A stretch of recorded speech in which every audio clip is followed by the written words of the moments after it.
Hi, I'm Femi OK, and you're in the stream. Today, Australia's bushfires and the disinformation campaigns that are surrounding them. As always, we want you to join the discussion. If you have questions for our guests, don't be shy. You can ask them on Twitter or on YouTube.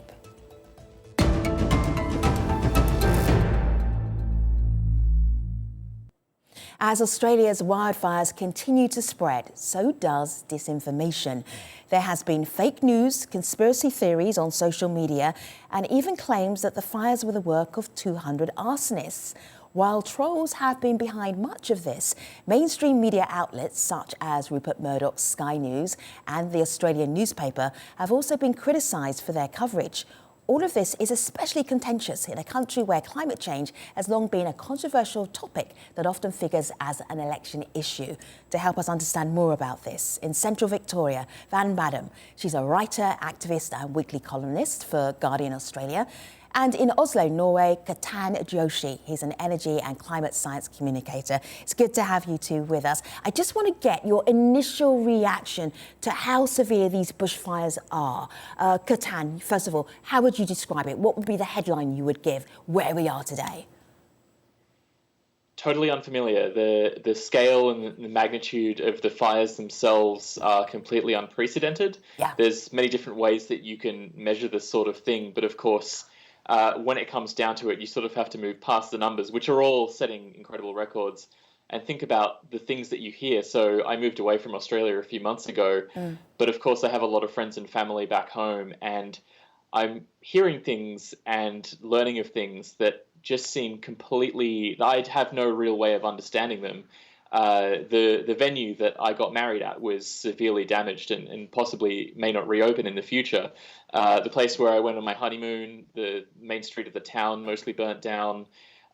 Places that I've holidayed and loved for all of my whole life have been really severely impacted by these fires. So, of course, I look at the numbers and the figures quite a lot, but what has played out has been that every single person I know back home has been impacted in some way. Van, when I was getting ready to do the show and I asked you, bushfires, are they your beat now? What did you say? Tell our audience. They're everybody's beat now. And Ketan is right. Like, the fires are now just part of our day-to-day reality. The term that you keep hearing is the new Australian normal. My partner and I went down to the shops yesterday. We went with our air masks on. I'm getting Facebook ads for a better quality air mask. My 78-year-old mother, who lives in Sydney, which is 1,000 kilometres away from me, she's under instructions to not leave the house because the amount of smoke and the impact on her health. That's the photos coming up of my partner and I with our masks on. Friends who are terrified about the safety for their children in the high smoke environment. Melbourne was covered in haze yesterday. And Ketan's right, like, places that we know that are so familiar to us in Australia, the places we visit on holidays and for weddings and places where people live in communities. I live out in central Victoria.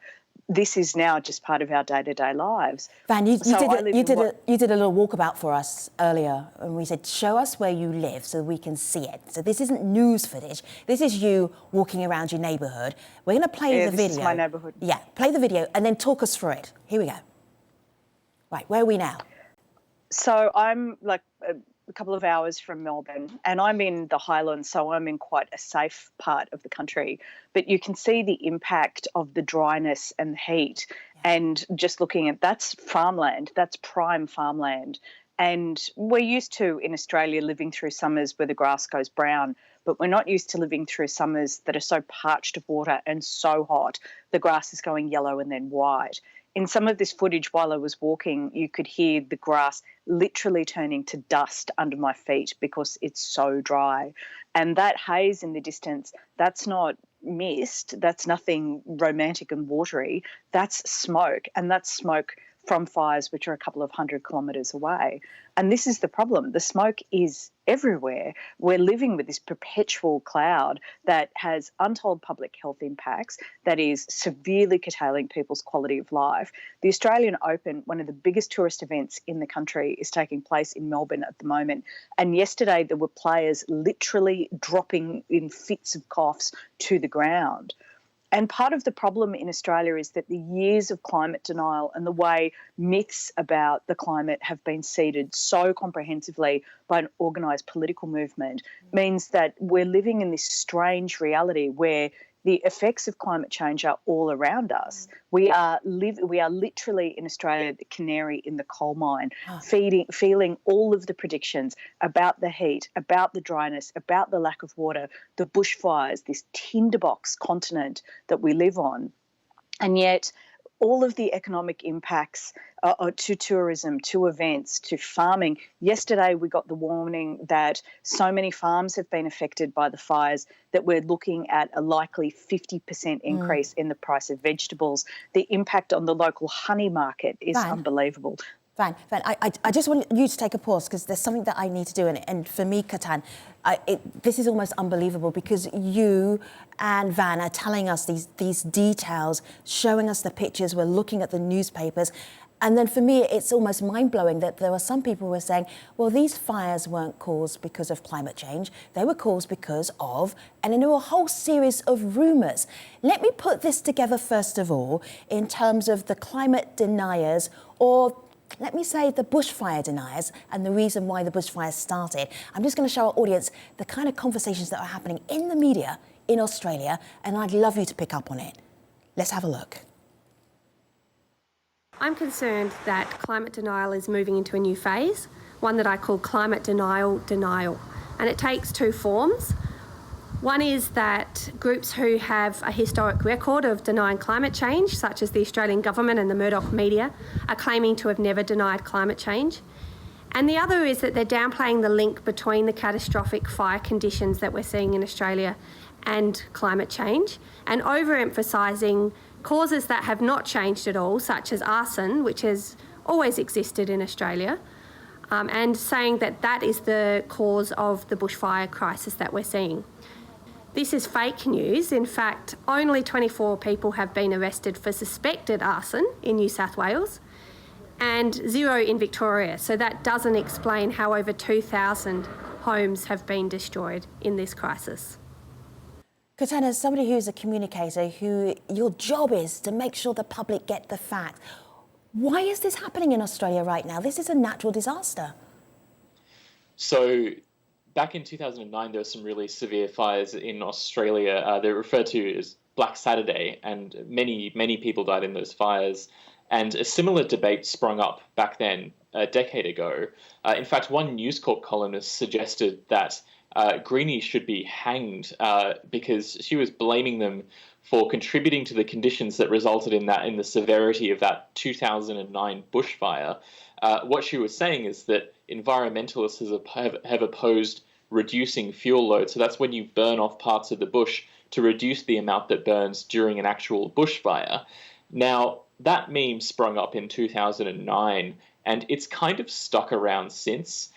What we've seen with these fires is everything that happened back then is happening now times 1,000. So the arson element has come into it as well, where people are kind of scrambling for an alternative explanation that doesn't involve climate change. And the theory goes that there is an increase in the quantity of arson, and that is what is behind the severity of Australia's bushfire season. But something that's really important to mention here is that there's sort of a sub-theory underneath that, which basically contends that eco-terrorists, they're sort of often referred to, are trying to fake climate disasters. And so these people are the arsonists that are lighting fires. So to me, it's quite a massive escalation. So, of course, denial of this type, specifically around bushfires and climate change, has been around a while, but there's something new and severe about this particular time. And I think that's really worrying, and it's particularly, it's quite offensive. Like, it feels really insulting and horrific to hear those things because, of course, Well, this is the thing. I mean, the terror of the disinformation in Australia at the moment is that it's actually quite well organised. Whereas in the past, there's a big emergency, catastrophe, a lot of rumours go around. But as somebody who watches the internet and is part of that sort of ongoing conversation of internet activity, it is quite obvious that the disinformation narratives have been organised, prepared and seeded in order to cope with the political implications of the crisis. You cannot imagine the level of climate denial that influences our Australian politics. The Liberal National Coalition, who are our ruling government, essentially won an election on a nobody's job will be lost, nobody's industry has to change, we can still all get these wonderful well-paid jobs in coal mining. And they don't want to abandon what has been a very successful electoral narrative for them. And the way that our political system works, where majorities can be put together by appealing to geographical interests in communities, and particularly all the coal communities, in Australia, is a big part of their strategy. So guess. But what we're seeing now with the scapegoating, there was an excellent piece that came out yesterday from a pollster called Peter Lewis, who identified the pattern that when the Prime Minister and when the government is very weak, that's when we see a very targeted attack of disinformation to prop up the leadership with these sort of myths that hide their weakness. And it's just everywhere. Van, take a pause. Katan, I'm going to make you two work. We promised that we would ask you questions. People are wanting to ask you questions. They're on YouTube right now. So Car Dude, 1992, says climate change is natural, but the reasons for the fires and animal casualties are man-made. Katan, quick response to that. Go ahead. Okay, so I think that what that is referring to is the decisions around doing reduction burns. So that's when you remove the fuel that I mentioned earlier. So it could also be referring to the arson thing. But of course, when something like this happens, it's not a single event. There are many different factors. So you've got the thing that starts the fires, you've got the thing that makes the fire spread really quickly, and you've got all the things that makes those fires have a big impact on lives, property, animals, etc. So it's not a single thing, and it doesn't have a single cause. So it's really important to tease that out. All right, I don't want to leave you out here, Van. So again, back here on YouTube, we've got James asking, why is the world media ignoring the effect of the fire on Aboriginal people? I've seen whites and animals to include koalas, kangaroos, snakes and vegetation. So really asking, where are the Aboriginal, the native Australians in this conversation and in this crisis? Indigenous Australians have been a large part of the climate movement in this country for years. And certainly there's been extensive coverage from NITV, which is National Indigenous Television, and many Aboriginal writers and scientists contributing to the discussion. Like, climate change is a present reality in Indigenous communities, because climate change is affecting the relationship of traditional communities to their land.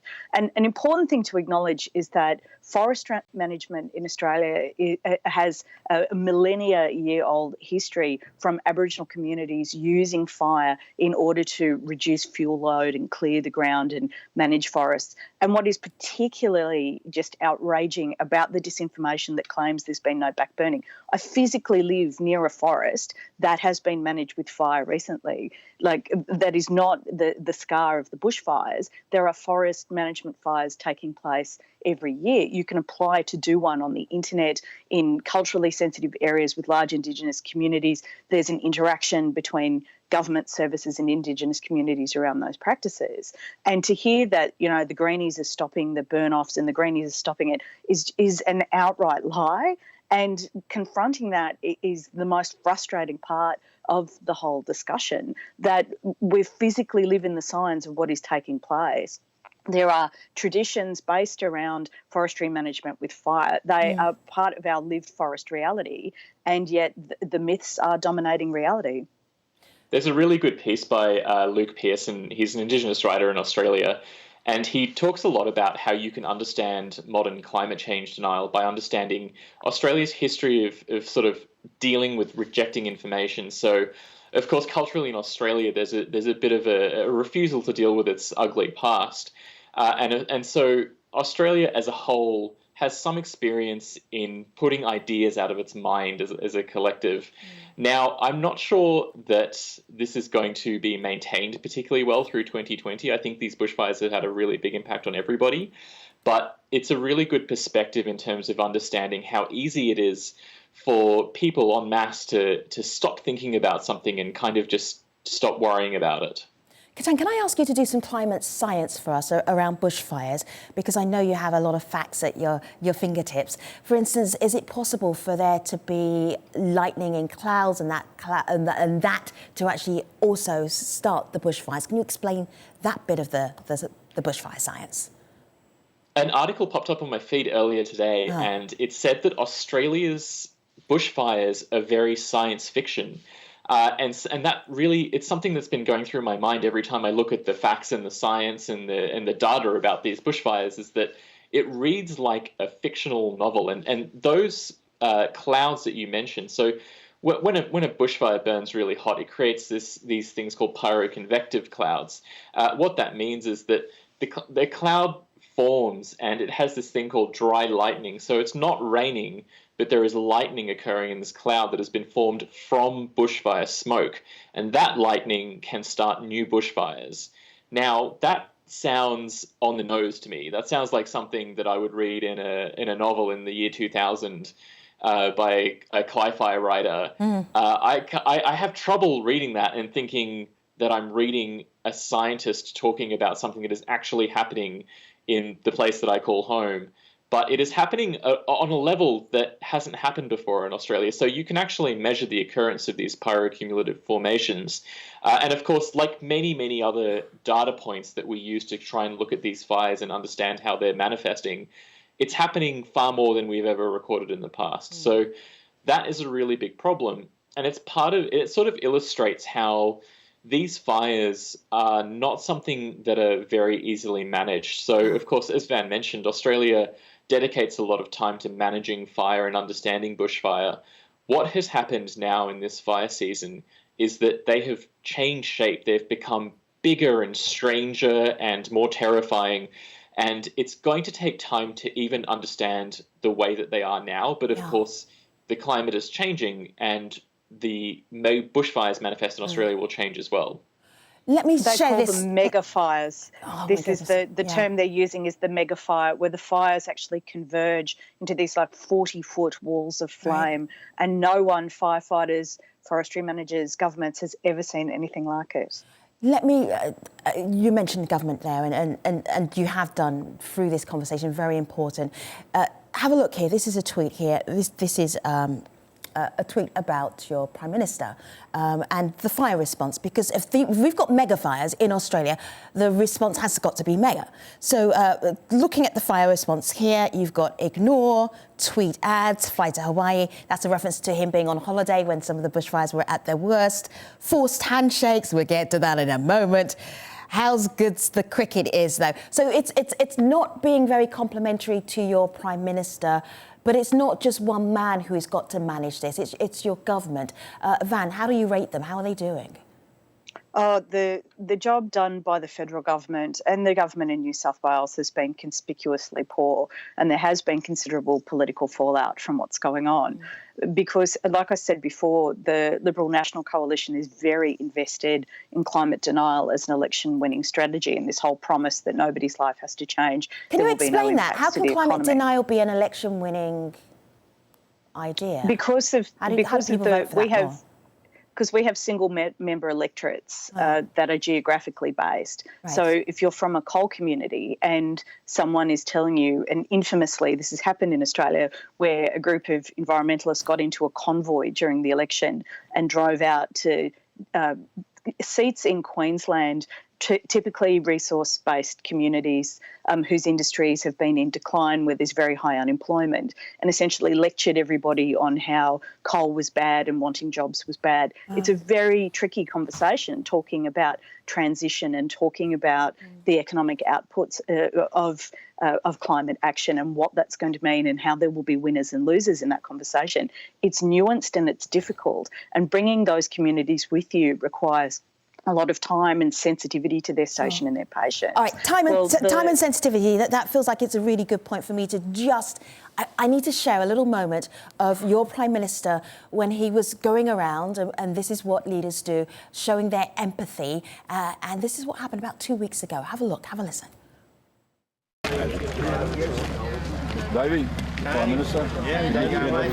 How are you? Good, mate. Yeah. How are you? Good. How are you?